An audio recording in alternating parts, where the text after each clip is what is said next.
World War I, also known as the Great War, started in 1914 and ended in 1918.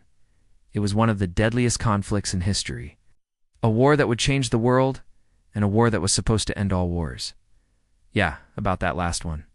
It all started when Archduke Franz Ferdinand, the heir to the Austro-Hungarian Empire, was assassinated by a Serbian nationalist while visiting Bosnia. Now, this event set off a chain reaction, a series of alliances that saw Europe divided into two opposing sides.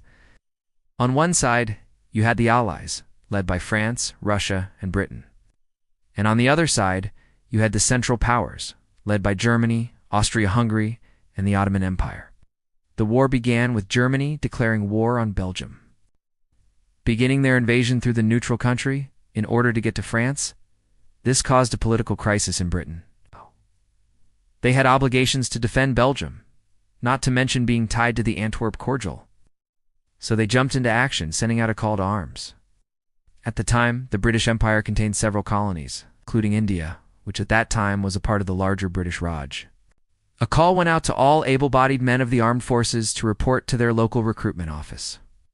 By the end of the day, over 200,000 men had enlisted. Over 1,300 men from Punjab and over 2,000 from Bengal. Fighting took place primarily on the Western Front between German and British troops. There were also significant battles fought in places like the Middle East and Africa. Warfare at the time was brutal. Not only were soldiers fighting in trenches with rats the size of cats, but new weapons were being developed and used, such as tanks and poison gas. By the end of the war, over 16 million people would be dead, with entire villages and cities devastated by the fighting. In the end, the Central Powers lost the war. On November 11, 1918, fighting ceased and the guns fell silent. This day is now known as Armistice Day. In 1919, the Treaty of Versailles was signed, officially ending the war. It was one of the longest and most comprehensive peace treaties ever made, containing 440 articles and covering everything from territorial changes to the return of prisoners of war. I feel like we should talk more about World War I and its impact on our world today. So let me know your thoughts in the comments below.